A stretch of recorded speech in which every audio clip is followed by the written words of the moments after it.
राम, मेरा नाम तेजा वर्मा है। मैं सम्मानित मंच को नमन करती हूँ। परम आदरणीय अध्यक्ष महोदय जी, हम सभी के दिलों पर राज करने वाले मुख्य अतिथि महोदय जी और इस महफिल की शोभा बढ़ाने वाले सभी श्रोताओं को मैं दिव्या वर्मा आप सभी का अभिनंदन करती हूँ, सादर वंदन करती हूँ। मैं अपने भाषण की शुरुआत दो पंक्तियों से करना चाहूँगी कि काम करो ऐसा कि मिसाल बन जाए, कि काम करो ऐसा कि पहचान बन जाए, हर कदम चलो तो ऐसे चलो कि निशान बन जाए, हर कदम चलो तो ऐसे चलो कि निशान बन जाए। जिंदगी तो सब जीते हैं, जिंदगी तो सब जीते हैं, जियो तो ऐसे जियो कि मिसाल बन जाए, कि मिसाल बन जाए। मैं आप सभी से कहना चाहूँगी कि सबसे अच्छा समाज कौन सा होता है। यहाँ बैठे हुए सभी लोग कहेंगे कि सबसे अच्छा समाज वो होता है जिसके पास धन है, पैसा है, पावर है, वो सबसे अच्छा समाज है। लेकिन नहीं, मेरा ये मानना है कि सबसे अच्छा समाज वो होता है जो एकता में रहते हैं, साथ रहते हैं, संगठित होते हैं, जो किसी भी आपदा से लड़ने के लिए हमेशा तैयार रहते हैं। समाज में बदलाव लाना बहुत ज़रूरी होता है, क्योंकि आज के समय में कहीं भी अत्याचार होता है तो आज के समय में लोग वीडियो बनाना स्टार्ट कर देते हैं और गलत का कोई भी विरोध नहीं करता है। लेकिन आप गलत का खुलकर विरोध कीजिए, चाहे राजनीति हो या समाज हो, क्योंकि इतिहास टकराने वालों का लिखा जाता है, तलवे चाटने वालों का नहीं। शिक्षा ही समाज की प्रगति की कुंजी है। इससे अंधविश्वास और कुरीतियों का नाश होता है। मैं अपने समाज के बारे में दो पंक्तियां कहना चाहूंगी कि खूबसूरत बन जाए हर नजारा, खूबसूरत बन जाए हर नजारा, चमके समाज बनकर सितारा। समाज सुधार का एक ही मकसद, समाज सुधार का एक ही मकसद, हर डूबते को मिले किनारा, हर डूबते को मिले किनारा। जीवन में संगठन, समानता, समन्वय और सहयोग क्यों आवश्यक है, मैं ये आपको एक कहानी के माध्यम से समझाना चाहूंगी कि कहते हैं एक बार जानवरों और इंसानों का आमना सामना हो गया। एक तरफ हजारों जानवर इकट्ठा हो गए और एक तरफ हजारों इंसान इकट्ठा हो गए और दोनों में बहस छिड़ गई और बहस इतनी जबरदस्त छिड़ गई थी कि जानवरों ने इंसानों को चैलेंज दे दिया कि अरे भाई, तुम हमेशा अपने मुंह से कहते रहते हो कि हम जानवरों से ज्यादा महान हैं, ज्यादा श्रेष्ठ हैं, ज्यादा होते हैं। अरे तुम में ऐसा क्या है जिसके कारण तुम हमसे ज्यादा महान हो? तुम्हें लिखना आता था तो तुमने लिख दिया कि हम जानवरों से ज्यादा महान हैं। तुम्हें बोलना आता था तो तुमने बोल दिया कि हम जानवरों से ज्यादा महान हैं। तुम में ऐसा क्या है कि जिसके कारण तुम हमसे ज्यादा ऊंचे हो? तभी इंसानों ने अपनी सुंदर आंखों वाली महिला को लाकर खड़ा कर दिया। आप उदाहरण में ऐश्वर्या राय को ले लीजिए और जानवरों से कहा कि हमारे पास दो सुंदर सुंदर आंखें हैं, तुम्हारे जानवरों के पास नहीं है। तभी जानवरों ने कहा, अरे मूर्ख इंसानों, इतना तो बुद्धि लगा लिया करो कि जब भी किसी के आंखों की तुलना की जाती है तो वो मृगनयनी से की जाती है, यानी हिरण की आंखों से की जाती है, और हिरण भी तो एक जानवर ही है। इंसान हार गए। इंसानों ने फिर सोचा कि किसको लाकर खड़ा कर दिया जाए और इंसानों ने लता जी को लाकर खड़ा कर दिया और कहा, हमारे पास मधुर कंठ वाली गायिका है जिसके गीत सुनने के लिए देवता भी धरती पर आया जाया करते हैं। तुम्हारे जानवरों के पास कि कोयल के पास भी एक मधुर कंठ होता है, यानी जब भी किसी के मधुर कंठ की तुलना की जाती है तो वो कोयल से की जाती है। और इंसान फिर हार गए। इंसानों ने फिर सोचा कि किसको लाकर खड़ा कर दिया जाए।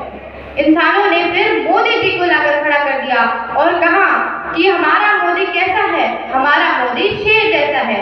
जानवरों ने फिर से कहा कि शेर भी तो एक जानवर ही है। इंसान फिर हार गए। इंसानों ने फिर सोचा कि किसको लाकर खड़ा कर दिया जाए। तभी इंसानों ने दारा सिंह जैसे पहलवान को आगे लाकर खड़ा कर दिया और कहा, हमारे पास ऐसे पहलवान हैं जिन्होंने किंग खान जैसे पहलवानों को भी हराया है, तुम्हारे जानवरों के पास नहीं है। और जानवरों ने फिर कहा कि जब भी किसी के बल की तुलना की जाती है तो वो हाथी से की जाती है, और हाथी भी तो एक जानवर ही है। इंसान फिर हार गए। इंसानों ने इस बार बुद्धि लगाई और इस बार विश्व सुंदरी को लाकर खड़ा कर दिया और कहा, हमारे पास विश्व सुंदरी है, तुम्हारे जानवरों के पास नहीं है। जानवरों ने मोर को लाकर खड़ा कर दिया और मोर ने अपने सुंदर पंख फैला दिए। इंसान फिर हार गए। इंसानों ने सोचा और कहा कि हम साथ रहते हैं, हम एकता में रहते हैं, हम बांट बांट कर खाते हैं। जानवरों ने कहा नहीं, तुम सफेद झूठ बोलते हो, तुम छिप कर खाते हो, तुम अकेले खाते हो। अरे सीखना है तो कौवे से सीखो। अगर कौवे को एक रोटी मिलती है तो वो काम काम करके 100 कौवों को इकट्ठा करके तब खाता है। इंसान फिर हार गए। इंसानों ने फिर कहा कि हम स्वामी भक्त बहुत होते हैं। जानवरों ने फिर से कहा कि कुत्ते से ज्यादा वफादार कोई होता है, ये 2 रोटी खाता है लेकिन दूसरों पर भौंकता है, तुम तो अपने घर वालों पर भौंकते हो। इंसान फिर हार गए। इंसानों ने कहा कि हमारे पास मेहनती आदमी है। जानवरों ने गधे को लाकर खड़ा कर दिया और कहा 12-12 घंटे काम करता है फिर भी नहीं थकता। इंसान हार गए। इंसानों के माथे पर पसीने आ गए। तभी उनमें से एक वृद्ध बुद्धिमान व्यक्ति आगे आकर खड़ा हुआ और कहा कि हमें पता है जानवरों कि तुम सारी चीजों में हमसे आगे हो, पर एक ऐसी चीज है कि हम इंसान हैं, हम मिलकर रहते हैं, हम एकता में रहते हैं। जानवरों ने कहा मान गए इंसानों, और जानवरों ने इंसानों को छोड़ते हुए कहा कि जब तक तुम एकता में रहोगे, साथ रहोगे, संगठित रहोगे, तब तक तुम हमसे आगे रहोगे, हमेशा महान रहोगे। और जिस दिन तुमने जीवन में प्रेम भाव और एकता छोड़ दिया, उस दिन तुम और हम एक ही क्वालिटी के हो जाएंगे, यानी तुम में और हमें कोई अंतर नहीं रह जाएगा, हम और तुम समान माने जाएंगे। इसी प्रकार मैं आपसे यही अनुरोध करना चाहती हूँ कि आप जीवन में कुछ जोड़ पाइए ना जोड़ पाइए, कुछ जुटा पाइए ना जुटा पाइए, लेकिन इतना विश्वास जरूर रखिए कि लड़ी से लड़ी जुड़ती है तो कड़ी बन जाती है, लड़ी से लड़ी जुड़ती है तो कड़ी बन जाती है, बूंद से बूंद जुड़ता है तो सागर बन जाता है, बूंद से बूंद जुड़ता है तो सागर बन जाता है। यूं तो हम बूंद हैं, यूं तो हम बूंद हैं, मिल जाए तो सागर है। यूं तो हम बूंद हैं, मिल जाए तो सागर है। यूं तो हम कागज हैं, यूं तो हम कागज हैं, मिल जाए तो किताब है। यूं तो हम धागा है, अरे यूं तो हम धागा है, मिल जाए तो चादर है। अरे यूं तो हम शब्द हैं, यूं तो हम शब्द हैं, मिल जाए तो शास्त्र है। कैसे बताओ मिलने की ताकत। यूं तो हम ईंट हैं, यूं तो हम ईंट हैं, मिल जाए तो बड़ी इमारत है। अरे यूं तो हम इंसान हैं, मिल जाए तो पूरा भारत है, पूरा भारत है। इन्हीं पंक्तियों के साथ मैं अपनी वाणी को विराम देना चाहूंगी। जय पटेल, जय भारत। Thank you.